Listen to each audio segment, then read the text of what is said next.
नमस्कार, आप देख रहे हैं यूथ इंडिया एनटीवी और मैं हूं आपका दोस्त राजा पांडे। मनीष कश्यप को लेकर बहुत ही बड़ा खुशखबरी है। एनएसए के लेकर भी बहुत ही बड़ा खुशखबरी है। उनके केसों को लेकर के ही बहुत ही बड़ा खुशखबरी है। मनीष कश्यप कब बिहार में जेल से बाहर निकल जाएंगे, क्या छठ पर्व मनाएंगे कि नहीं मनाएंगे पब्लिक के साथ में, इससे जुड़ी भी बहुत ही बड़ा खुशखबरी है। 3-4 खुशखबरियां देने वाले हैं मनीष कश्यप के बारे में, जिसे सुन करके आप बाग बाग हो जाएंगे। जितने भी मनीष कश्यप के समर्थक हैं ना, खुशी से झूम उठेंगे। इतनी बड़ी खुशखबरी है मनीष कश्यप को लेकर के। वीडियो में बढ़ेंगे, बताएंगे भी, घबराइए नहीं। सबसे पहले तो आप वीडियो को अधिक से अधिक शेयर कीजिए। वो पूछिए क्यों? ताकि जितने भी मनीष कश्यप के समर्थक है ना, वहां तक यह खुशखबरी फटाफट पहुंच जाए, लोगों को दिल की तसल्ली मिल जाए। एक बात और, जो विरोधी है ना, वहां तक भी ये वीडियो पहुंच जाए, उनके सीने में सांप रौंदने लगे। ये भी जरूरी है। तो प्लीज वीडियो को अधिक से अधिक शेयर कीजिए, फटाफट, बिना सोचे समझे पहले शेयर कीजिए, फिर आपको इत्मीनान से बताएंगे हम कि कौन सी बड़ी खुशखबरी है मनीष कश्यप को लेकर के। बहुत ही बड़ा खुशखबरी, अभी तक के सबसे बड़ा खुशखबरी है, जो जानना आपके लिए बेहद जरूरी है। तो प्लीज शेयर जरूर कर दीजिए। अगर आप वाकई मनीष कश्यप के समर्थन करते हैं तो वीडियो को अधिक से अधिक शेयर कर दीजिए। अब आइए आगे बढ़ते हैं और सारी वारदात आपको बताते हैं। इससे पहले अगर अभी तक आपने हमारे चैनल को सब्सक्राइब नहीं किया है तो प्लीज लाल बटन दबा के चैनल को सब्सक्राइब कर लीजिए, लाइक कर दीजिए और बेल के आइकन को प्रेस जरूर कर दीजिएगा, ताकि जो भी बड़ा अपडेट हो जो सीधा आप तक पहुंच सके। और जो पहले से ही हमारे चैनल को सब्सक्राइब कर रखे हैं उनको दिल से धन्यवाद। आइए वीडियो में आगे बढ़ते हैं और बिना टाइम वेस्ट किए सारी न्यूज, सारी खबर आपको बताते हैं। आइए, जैसे कि आपको पता है कि मनीष कश्यप के ऊपर 12-13 केसेस थे, बखूबी पता है, बताने की जरूरत नहीं है, फिर भी थोड़ा थोड़ा हम बताते चलते हैं, क्योंकि आप तो जानते हैं, जो नहीं जानते हैं उनको भी जानना जरूरी है, तभी तो समझ में आएगा। इसलिए थोड़ा थोड़ा हम बताते चलते हैं। मनीष कश्यप के ऊपर केस था 12-13। तमिलनाडु में 6-6 केसेस थे, सभी पे बेल मिल चुका है, आपको पता ही है। मनीष कश्यप के ऊपर एनएसए भी लगा है। बेतिया में भी केस था मनीष कश्यप के ऊपर में, यानी बिहार में भी 7-8 केस था मनीष कश्यप के ऊपर में। आपको बता दें हम कि बेतिया वाली केस में मनीष कश्यप को बेल मिल चुका है। अब बेतिया में कौन सा केस था उसका भी एक छोटा सा झलक आपको हम बता दें। हम आपको पता है फिर भी हम बता देते हैं, जिनको पता नहीं होगा उनको पता चलना चाहिए कि बेतिया में मनीष कश्यप के ऊपर FIR हुआ था बैंक के मैनेजर द्वारा, HDFC बैंक के मैनेजर द्वारा, जहां ये 1.5 लाख के फ्रॉडिंग किया गया था एक गरीब परिवार के पैसों के साथ में। एक गरीब परिवार के अकाउंट से 1.5 लाख रुपया गायब हो गया था HDFC बैंक में, और वह गरीब परिवार मनीष कश्यप के पास पहुंचे हुए थे सहयोग के लिए। मनीष कश्यप उनकी बात सुन के बैंक में गए और सवाल जवाब करने लगे, यानी उनके हक के लिए लड़ने गए मनीष कश्यप, सच्चाई दिखाने गए, तो मनीष कश्यप के ऊपर FIR कर दिया गया, जो कि 2021 में हुआ था। बखूबी आपको पता है 2021 में हुआ था मनीष कश्यप के ऊपर बेतिया में FIR, जिसका कुर्ती जब्ती 23 में हो गया। सोचिए 21 से लेकर अभी तक केस चल रहा था, कुछ बात नहीं था, कोई दिक्कत नहीं था, लेकिन 23 में आकर के कुर्ती जब्ती करवा दिया गया। हुआ नहीं, करवा दिया गया फटाफट। मनीष कश्यप आत्मसमर्पण भी किए, सरेंडर भी किए अपने आप को, फिर भी उनका कुर्ती जब्ती किया गया। घर के कितना सामान गायब कर दिया गया। एक दुश्मनी साधते हुए, एक टारगेट करते हुए मनीष कश्यप को बिहार सरकार के द्वारा स्पष्ट टारगेट करके मनीष कश्यप को प्रताड़ित करने के लिए कुर्ती जब्ती भी किया गया। क्यों किया गया?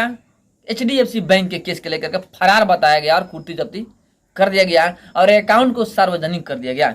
40 लाख रुपया था अकाउंट में, उसे सार्वजनिक कर दिया गया फटाफट सरकार के द्वारा, जो कि कानूनी प्रक्रिया के अनुसार गलत बात है। किसी के अकाउंट को सार्वजनिक नहीं किया जा सकता है। कोई माओवादी, कोई आतंकवादी और कोई विस्फोटक पदार्थ बेचने वाला इंसान नहीं थे मनीष कश्यप। ये अकाउंट को सार्वजनिक कर दिया गया। उसके बाद से पटना में जितने इनके कंप्यूटर थे वगैरह था, इलेक्ट्रॉनिक सामान, सभी को जब्त कर लिया गया। अभी तक पता नहीं चल पाया, अभी तक मिल नहीं पाया है। ये केसेस बेतिया का था, जिसमें डिग्री प्राप्त हो गया मनीष कश्यप को। मनीष कश्यप के ऊपर 3 केस बचे हुए थे, एनएसए मिलाकर 4 केस बचा हुआ था, जिसमें कि बेतिया वाली केस में बेल मिल चुका है। बात रही 2 और आर्थिक इकाई के केस था, जिसमें आपको हम बताए थे पहले वाली वीडियो में कि आर्थिक इकाई के 2 केस है, जिसमें एक का हियरिंग हो चुका है, उसका रिजल्ट आने वाला है। तो आपको बता दें कि बहुत बड़ी खुशखबरी यह है कि उसमें भी बेल मिल चुका है। मनीष कश्यप को आर्थिक इकाई के जो दूसरा केस बचा हुआ था उसमें भी बेल मिल चुका है। बहुत बड़ी खुशखबरी है। वीडियो को अधिक से अधिक शेयर कीजिए ताकि सबको पता चल सके। और जो दूसरी केस बचा, यानी एक केस बचा ना आर्थिक इकाई का, उसके लिए भी पिटीशन जारी हो चुका है। आपको बता दें कि 7 दिन के अंदर में उसका सुनवाई होकर के रिजल्ट भी आ जाएगा। स्पष्ट है कि 7 दिन में सुनवाई होगा और रिजल्ट 110% आएगा मनीष कश्यप के पक्ष में।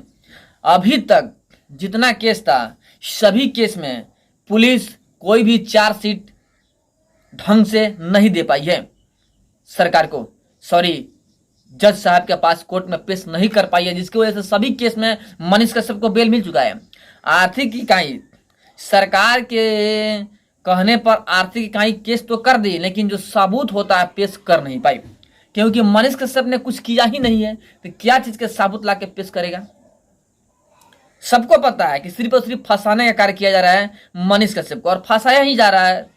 तो कैसे कोई ला करके चार्जशीट दाखिल कर सकता है? भाई चार्जशीट में असली वजह कोई दिखा ही नहीं सकता है, क्योंकि कोई वजह है ही नहीं मनीष कश्यप को जेल में डालने का। बिना मतलब के मनीष कश्यप को जेल में डाला गया है।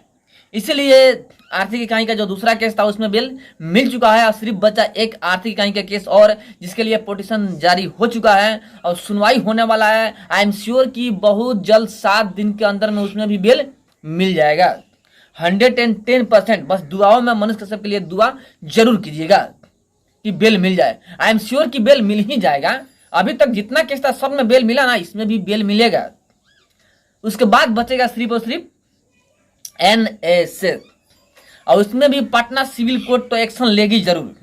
मदुरई में एनएसए लगा हुआ है तो मदुरई कोर्ट में ही होगा। लेकिन आपको ये बता दें हम कि मनीष कश्यप तमिलनाडु नहीं जाएंगे केस की सुनवाई के लिए। वीडियो कॉन्फ्रेंसिंग द्वारा बिहार से ही तमिलनाडु मदुरई कोर्ट में पेश किया जाएगा। एक बात और बता दें हम कि एनएसए में भी उनको जीत मिलेगा, क्योंकि एनएसए का चार्जशीट दाखिल करना होता है 3 माह में, नहीं हुआ, 3 माह बढ़ गया।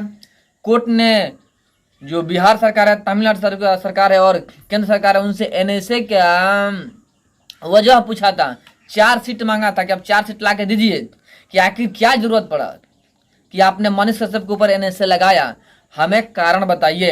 लेकिन अभी तक कोई कारण नहीं बताया गया। कई बार कोर्ट के बात का उल्लंघन किया गया सरकार के द्वारा, चार्जशीट नहीं लाया गया। फाइनली आपको बता दें कोई चार्जशीट दाखिल ही नहीं हुआ अभी तक, कोई रीजन ही नहीं बताया गया है। साबुत होनी चाहिए कि आखिर एनएसए क्यों लगा, कोई प्रूफ होनी चाहिए ना, लेकिन कोई प्रूफ मिला ही नहीं, लाकर पुलिस दी ही नहीं। तो बात स्पष्ट है।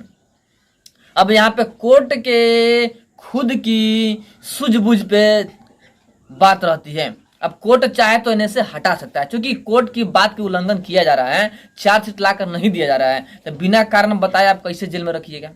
कारण तो बताना होगा। कोर्ट बार बार कह रही है कि आप कारण बताइए। जैसे कि आपको पता है कि सभी केस में बेल मिल चुका है, लगभग सभी केस में बेल मिल ही चुका है। एक केस बचा है उसमें भी बेल मिल ही जाएगा, 7 दिन में बेल मिल जाएगा।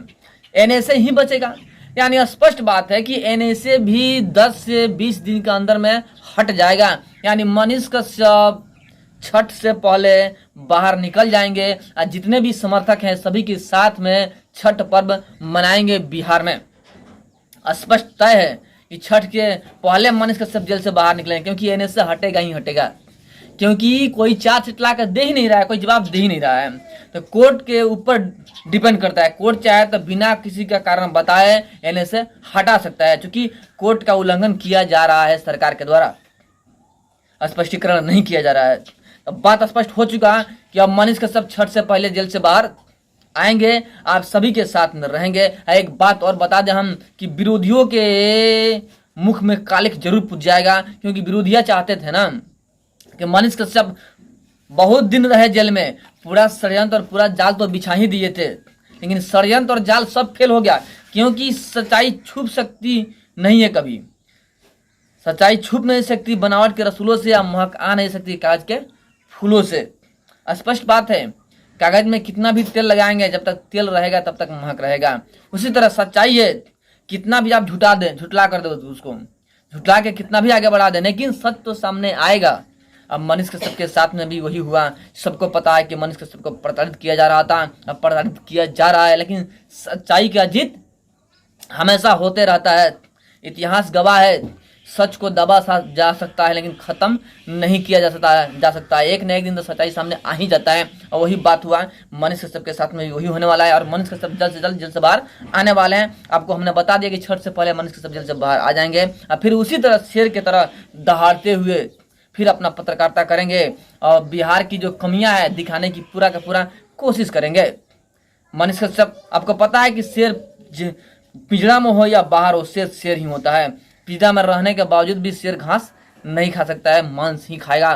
तो मनीष कश्यप जेल से रह के आ रहे हैं तो क्या हुआ, आने के बाद से फिर उसी तरह दहाड़ मारेंगे जैसे पहले मारते थे। लोग सोच रहे हैं कि टूट जाएंगे मनीष कश्यप, तो ऐसा कुछ नहीं है। मनीष कश्यप टूटेंगे नहीं और बिखर जाएंगे और बड़े हो जाएंगे, और उनका पॉपुलैरिटी बढ़ जाएगा, और चाहने वालों की तादाद बढ़ जाएगी, और उनका मनोबल और बढ़ेगा, टूटेगा नहीं। और लोगों ने चाहा और उनका किस्मत साथ दिया तो नेक्स्ट सीएम भी बन सकते हैं बिहार का, ऐसा लोगों का मत है। बाकी हम कुछ नहीं कर सकते हैं, लोगों की मत है कि मनीष कश्यप को नेक्स्ट सीएम बनाया जाए। बाकी आप लोग क्या सोच रखते हैं, मनीष कश्यप को नेक्स्ट सीएम बनाया जाए कि नहीं बनाया जाए, कमेंट में बताइएगा जरूर। जय हिंद, जय भारत, जय मनीष कश्यप जरूर लिखिएगा। फिर मिलते हैं आपसे बड़े अपडेट बड़े न्यूज़ के साथ में, तब तक के लिए जय हिंद।